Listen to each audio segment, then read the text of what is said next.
everyone, it's Nicole and I'm here with the page kit number 4. I skipped over 3 because I didn't have the photos for them. I hadn't picked them up yet, and I knew that these were already printed because I had a little recipe card in there and it said, that I wanted to do a layout about building our new house, which this one here, I'm going to talk more about the new furniture that we bought to furnish the new house. Now I want to use all 4 photos that I chose, so I'm going to put them in a grid or side by side, one beside each other and then on top of each other, and make a nice 4 photo grid. And then I'm going to cut around the whole thing using my craft knife. And I mentioned last time that I just kind of cut just roughly around it, and then I trim it and make it straight. And someone mentioned that I should get a layering tool, which I do have one, but like I said, when you put it on there and you're trying to cut around it, like you're taking your time, to me I just feel like I'm going to end up cutting my fingers, and 2, it just takes too much time. I just roughly cut around it and then use my trimmer or my scissors and make my mat. Now those layering tools work really good, and I guess it's just what you're used to. And so the papers that were in this page kits are from the This and That collection, but it's the girl version from Echo Park. So this again was a 2012 collection, and I had a piece of scrap that was that brown paper, and then the back side of it had polka dots. So I just cut a piece of it off, maybe 1.5 inches, and then I cut that in 2, and then I'm going to put it at the top and the bottom of the layout.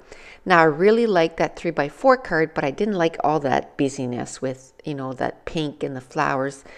So I knew I just wanted the inside, which was an oval, and that's where I'm going to do my journaling. I'm going to end up cutting a piece off of it so that I can use the rest of it. I could have used it on this layout, but I'm just going to end up using it on a different layout. Now I'm going to dig my inks out, and I'm going to use the Gathered Twigs. It's a distress ink by Tim Holtz Rangers. And I have the mini inks, and like I've mentioned before, I like the mini ones. When I scrap at home, because they're right there, they're right next to me. I have them on a little shelf if you saw my scrap room tour, and I can just quickly go through them, and I use them mainly for distressing the edges of my pattern papers and my embellishments. And then behind me I have some inks where I have them mounted on the wall on some little racks, I guess, and those I will use for stamping.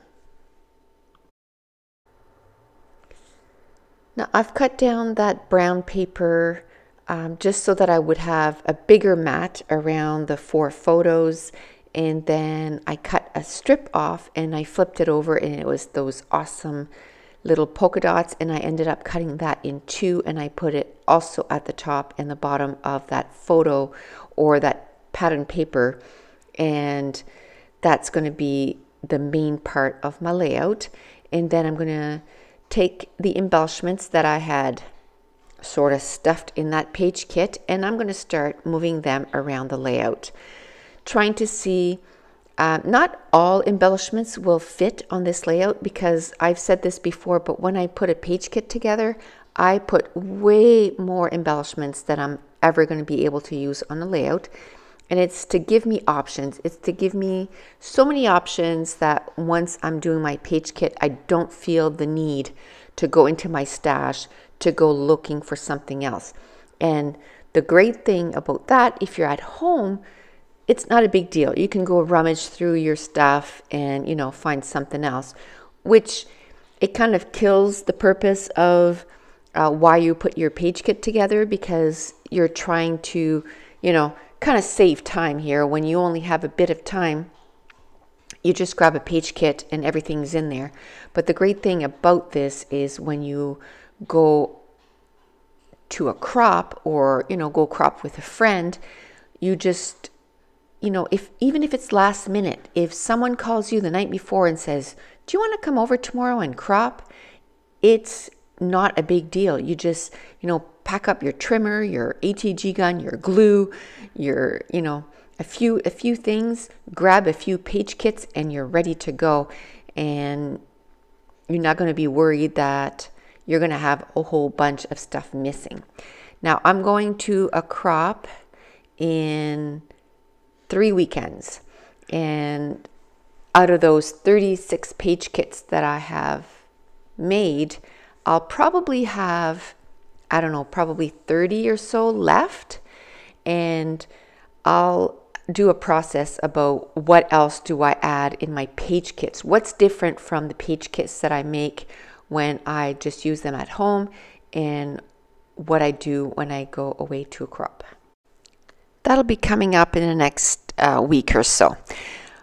But first, I took the embellishments, and what I start to look for is what can I use as my embellishment starter. And what I mean by that is, what can I use that can be the base of my embellishment cluster, where everything is going to sit over top. And I've talked many times that when you're building an embellishment cluster, as you're putting other embellishments on top of or close to the other embellishments, at least make sure that you touch 2 or 3 of those elements that you've already put on your page.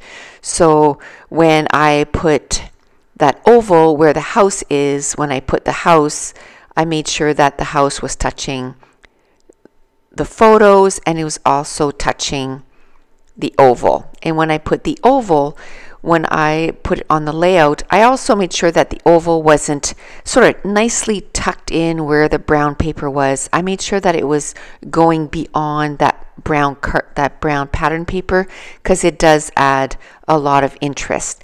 And same thing, with the big die cut where it says Love and Dreams, I put that little die cut that I cut in half. And then when I put the flower, I didn't put the flower where it was sort of hanging out at the end. I put it more tucked in the center, so that it was touching the first die cut, which was Love and Dreams, and then it was touching that second die cut that I cut apart, and then it was touching a little bit of the photo. And as you're building your cluster, if you just make sure and do that, you'll find that your embellishment clusters will look and feel that they belong together. Now, one of the last things that I'm going to do is I'm going to add some enamel dots that I had put with this page kit in the brown and in the pinks.